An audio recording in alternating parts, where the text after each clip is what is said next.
Kubyara ni byiza, kubyara ni umugisha kandi ni kimwe mu bintu byiza Imana itanga. Niba uri umubyeyi rero ukaba warabyaye, ukaba wagiriwe amahirwe ukabyara, uyu munsi wa none ukaba ufite umwana w'umuhungu, ndagira ngo wicare twige umenye ngo uyu mwana w'umuhungu ni iki nsabwa cyangwa se ni iki nshakaho, ni iki ngomba kumuha kugira ngo azavemo umugabo. Kuba warabyaye ni byiza ariko ntago bihagije ngo wumve ko kuba ufite umwana ari ikintu gihagije, ahubwo nibwo utangiye urugendo rukomeye kubera ko ugiye kurema. Ni ukuvuga ngo ni ibintu ugiye gushyira mu umuntu utazi icyo akora, utazi gutoranya, utazi icyiza n'ikibi, ahubwo uko wowe ugenda umwigisha ibintu nibyo agenda akurana. Wakwibaza ngo rero ni ibiki? Tubane kugira ngo umenye ibi bintu hanyuma uzarere abagabo. Ikintu cya mbere ugomba kumenya nk'umubyeyi w'umugore, ikintu umuhungu wawe agukeneyeho, icya mbere ni uko ugomba kumenya gushyigikira umuhungu wawe muri bya bindi akora, akunda kandi ashoboye. Ahangaha ababyeyi bakunda kugira ingeso yo kumva ko abana bagomba gukora ibyo bashaka. Hari ibyo wakuze wumva ushaka gukora ariko byarakunaniye, noneho urashaka ngo umwana wawe abikore. Ukirengagiza yuko nubwo yaje ku isi ukamuhabwa ni ibyishimo byawe, ariko menya ngo Imana yamuzanye ku isi hari icyo yamuteganyirije gukora, hari icyo azavamo, hari n'ibyo yaremewe gukora. Wowe rero ntushaka kumuha amahirwe yo kukwereka icyo ashoboye gukora cyangwa se ngo umusapotinge muri cya kindi yakweretse ko ashoboye, ahubwo wowe uramubwira uti singushaka muri ibi, jya muri biriya, kubera ko kubw'inyungu zawe, kubera gushaka guhaza ubwikunde bwawe, urashaka kumushyira muri bya bindi ushaka. Umwana agakubwira ati ibi ariko simbishoboye, ndumva ntabikunze. Ntushaka no kumwumva, uramusunikira kujyayo, ariko menya ngo uko umusunikira kujyayo azajya ariko nta musaruro azakuzanira. Jya wiheraho, uzarebe nawe iyo uri gukora ibintu ukunze, ubishyiramo imbaraga, ugakora ubushakashatsi hirya no hino kugira ngo urebe ko bikunda, ariko iyo utabikunda ikintu cyonyine kiba kikurimo ni ukumva wabivamo, ntabwo ushaka uba ubifitemo. Niba ugize amahirwe rero umwana akakwereka impano ye cyangwa se ibintu akunda, nk'umubyeyi icyo ugomba gukora ni ukumusapotinga muri bya bindi, ukamuhereza base nyine y'ibintu ashobora gukora kugira ngo bimugeze kuri cya kindi n'ubundi ashaka, kubera ko ntabwo uzi ngo Imana yamuremeye iki. Cya kindi wita ko ari kiba ari gukora uyu munsi, nyine wita ko nta gaciro gifite, ejo gishobora kugutungura ugasanga uyu munsi urakibona nk'aho kidafite agaciro, ariko ejo bundi ugasanga ni ikintu gikomeye kandi kimugejeje ku rundi rwego. Rero wihatire umwana gukora ibyo adashoboye, mureke akora ibyo akunda, umusapotinge, umureberere, ariko umureke akore ibyo akunda. Ikindi kintu cya kabiri, reka umwana akore kandi atsindwe. Hari ababyeyi batemerera abana gutsindwa mu buzima, hahandi umwana avuga ngo niyo yaba yakoze n'akantu gato kaba yatsinzwe, agataha atitira, agataha ubwoba bumwishe avuga ati noneho baranyica. Ibyo ntabwo ari byo. Reka umwana agira ibyo akora kandi abitsindwe, amenye ko gutsindwa kuri iyi si bibaho kandi ugakomeza ugakora. Wimwigisha ko gutsinda gusa ariyo ntego, kuko mu buzima ntibihoraho. Ni ibintu utavuga ngo urahora utsinda kuri uru rwego, hari igihe kigera bikaba ngombwa ko udashobora gutsindwa ngo ujye hasi cyane, ariko nanone ya level wari uriho yo guhora utsinda neza ikagabanuka. Rero wikwigisha umwana ko agomba guhora ari mu ba mbere, ibyo bintu ntabwo ari byo.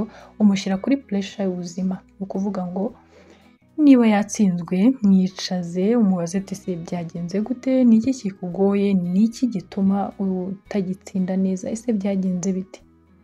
Uzarebe nawe iyo uganira n'umuntu ugutega amatwi, uba wumva wamubwira byose kugira ngo ubashe kuruhuka. Rero niba uri wa muntu uza ukankama umwana yatsinzwe, ati n'ubundi nari mbizi ko bidakunda, n'ubundi biki n'ibi, amagambo menshi atari meza, ntabwo ari byiza.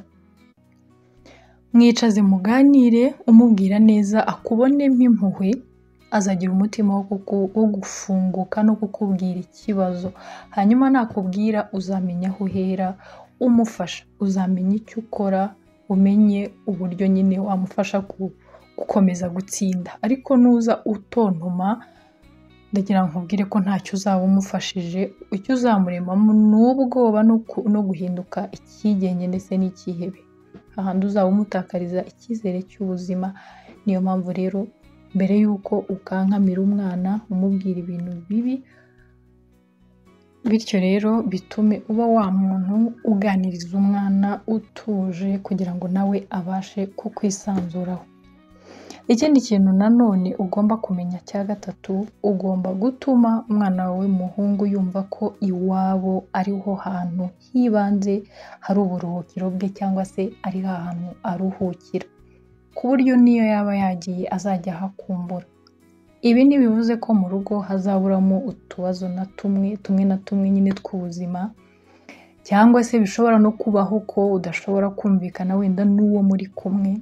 Ariko se mubikemura mute? Mubikemura ku buryo bitagira ingaruka kuri wa mwana. Hari igihe ababyeyi bagirana ibibazo ugasanga biraza nyine bikafekitinga abana, ugasanga abana ntibashaka kuba mu rugo, ku buryo n'umuntu ashobora kumubwira ati ngwino tugende, akagenda yihuta cyane atarebye inyuma bitewe n'ibibazo by'ababyeyi babo. Niba mugiranye ibibazo, mumenye uko mubikemura, mumenye n'aho mubikemurira mutagize umwana mukomeretsa, kubera ko guhunga iwabo nicyo kintu kibi mu buzima. Hahandi usanga umwana yaragiye, wanamubwira ngo agaruke mu rugo akabyanga, ukaba wa muntu uhura n'ibibazo ariko akaba afite ukuntu abikemura kugira ngo inzu yanyu cyangwa se urugo rwawe rube iruhuko cyangwa se ibyishimo ku bana bawe. Ikindi kintu cya kane ugomba kumenya, wowe nk'umubyeyi w'umugore uba ugomba kumenya kuba umugore wifuriza umuhungu wawe. Muri make uba ugomba kuba urugero rwiza rw'umugore umuhungu wawe ushaka ko azashaka. Ni ukuvuga ngo rero uri igitabo cyiza umuhungu wawe agomba gusomamo ibintu azifuza mu mugore. Ntuzatekereze kumubwira ngo uzashaka umugore umeze gutya, kugira ngo amushake nuko azaba yarabikubonyemo. Ugomba kwambara ya sura ya wa mugore wifuriza umwana wawe. Imico yawe, imikorere yawe, ibintu bikuranga ni ibintu bigomba kuba bifite uko bimeze neza. Ni ukuvuga ngo ku buryo wa mwana azajya yumva akeneye umuntu umeze nk'umubyeyi w'umubyara, kubera ko yakubonyemo cya kintu cyiza, cya kintu cyubaka. Bizamufasha n'igihe azaba amaze gukura amenye ngo ese ndashaka umugore umeze gute, mushakaho iki.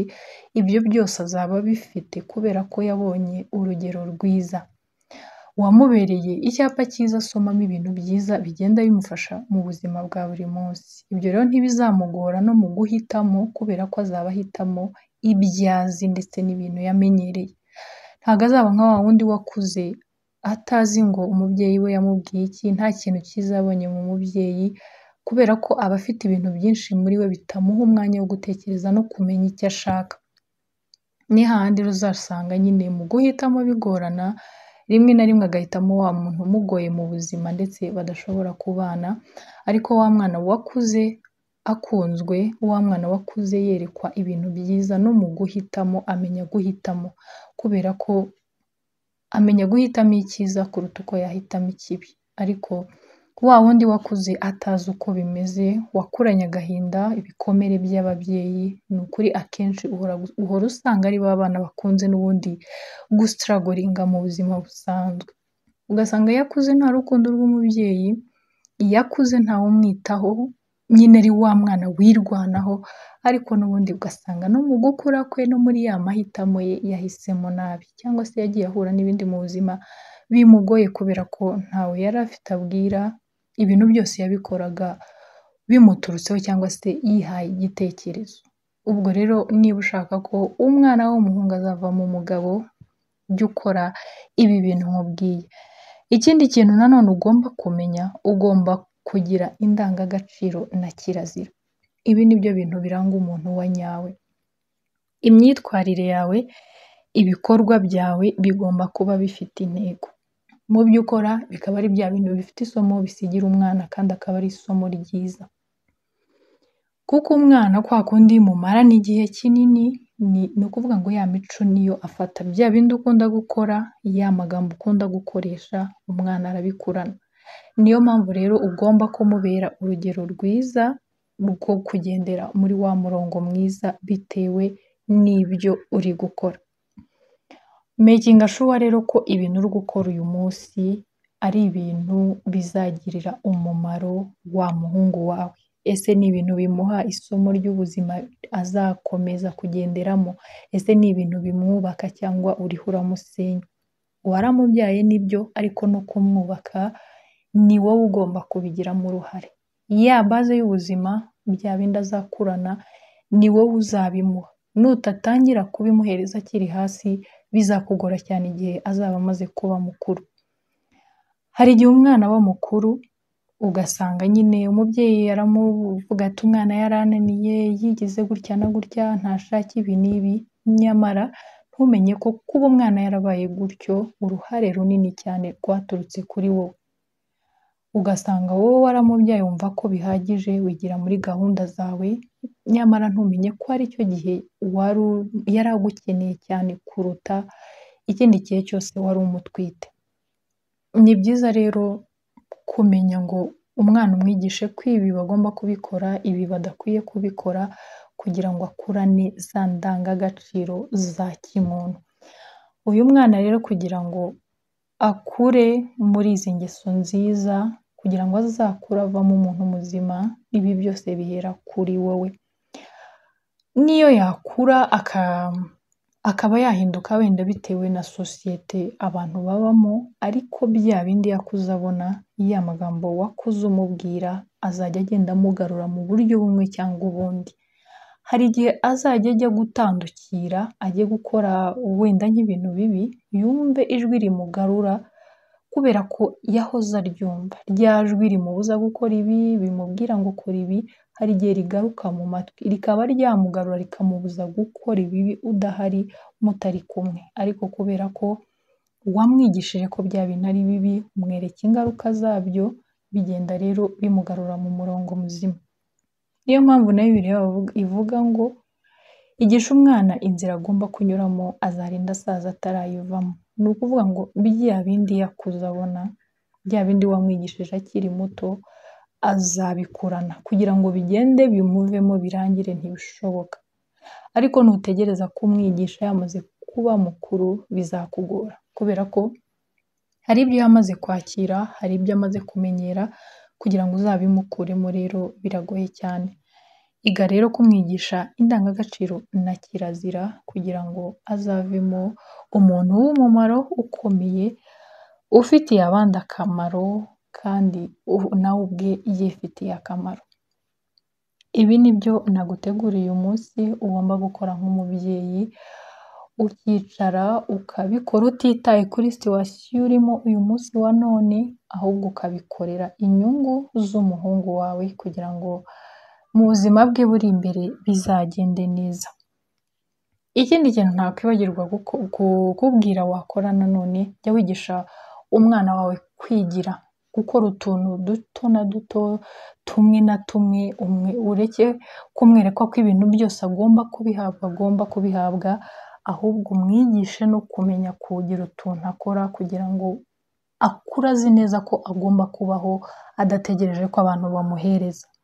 Ahubwo akura azi ko hari utuntu ashobora gukora, agomba nyine kwigira, tumubyarira inyungu, tugira gute. Ibyo byose rero ni ibintu bigenda biva mu kiganiro mugirana. Buriya ushobora kuganira n'umwana ukamubaza, akagusubiza, ukabasha kumenya icyo atekereza, ndetse ukamenya na level y'ubwenge bwe aho ihagaze. Hari umubyeyi wigeze kubaza umwana we muto cyane w'imyaka 5, aramubaza ati ese nk'ubu utsinze bakaguha nka buruse yo kujya mu Bushinwa byagenda bite? Urumva ni ikibazo gikomeye ku mwana ungana gutyo. Ariko umwana yitegereje mama we aramubwira ati ubu se ko ngiye mu Bushinwa ko numva ngo barya n'ibikeri n'ibiki, ati nabyifatamo gute? Urumva nakwemera kujyayo ibyo biryo nashobora kubirya? Urumva uwo mwana arasubiza ariko mu misubirize ye hari ikintu wumvamo, ni ukuvuga ngo rero uko ugenda uganiriza umwana umubaza utubazo twa hato na hato hari uko agusubiza, noneho ukamenya ngo uyu mwana afite ibitekerezo, level y'ibitekerezo bye igeze he. Bityo rero uko mugenda musharinga niko munaganira, niko mugenda munaseka, bikubaka umubano hagati yanyu, hahandi uzajya usanga nyine umwana kwiyumvamo cyane ku buryo kumva ko kubana nawe cyangwa se kuba ari hafi yawe ari ibintu bimuha amahoro, wa muntu nyine w'icyitegererezo kuri we akaba ari wowe. Rero ni byiza cyane ko ibi bintu ugomba kubikora kugira ngo bizafashe umwana wawe mu gihe kizaza. Wakoze cyane kubana nanjye, nawe niba wakunze ikiganiro ugenda udakoze subscribe kandi like, ukore share kugira ngo tubane umunsi ku wundi.